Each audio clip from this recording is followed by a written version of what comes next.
Richard Drax. Thank you, Madam Speaker. Pageantry is one of our country's great strengths. With yesterday's state opening of Parliament reaffirming our standards and values to the world, I'm proud of our royal family, our country, and our democracy. It saddens and concerns me that there is a significant minority who do not share my views. And some of them plan to march in London during this Remembrance Weekend, Madam Deputy Speaker, a time reserved for quiet reflection for those who died serving in our name. They gave the ultimate sacrifice. The right to protest peacefully in this country is long held, and rightly so. However, Saturday's march must be banned. Not only is it disrespectful, but there is a genuine risk of disorder, potentially on a large scale. I would urge those who are genuinely concerned about the war in Gaza to stay at home on this special weekend of remembrance. To those who do attend, I say there can be no other reason than to cause trouble. As for the King's speech, I have mixed feelings. With a year to go before an election, I'm always looking for red meat, Madam Deputy Speaker. Certainly a far stronger narrative. To be fair, no bill alone can tackle the huge challenges the country faces, such as our debt, foreign wars, and the consequences of the pandemic.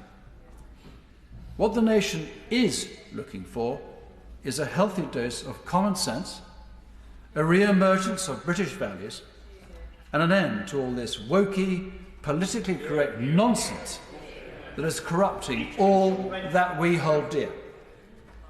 A ban on smoking and the Orwellian driverless car are not top priorities either. The British people are crying out for a clear choice. For too long, with high taxes and a bloated state, we have aped the opposition benches, spending money we simply do not have. Courage and conviction are needed now, and we did see hints of that in the King's speech. Tougher sentencing, more money for our armed forces, more doctors, nurses and dentists, to name but three, are all positive and to be welcomed. However, words are easy. It's backing them up coherently that counts. For example, a new ambition to raise defence spending from 2% to 2.5% is good news, but arbitrary targets are meaningless. Would it not be more sensible to calculate what we need to defend our island and fulfil our NATO obligations before we even think of setting targets? Our armed forces are under-resourced, this when the world order is under threat. Another ambiguity is the new licensing regime to extract oil and gas in the North Sea. While totally sensible, punitive taxes are hardly going to encourage companies to take such a risk. To secure investment, countless jobs, and our energy security, the industry urgently needs low taxes. Oil and gas will continue to play a role in our economy for many years to come. To deny that will condemn the country to abject misery.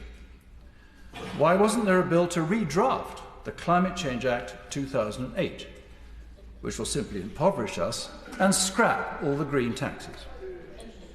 I'm all for reducing carbon emissions, but not until the renewables are reliable and affordable. And let's not forget nuclear, which will be a crucial part of the mix. Welcome, too, is the reform of tougher sentencing for serious offenders.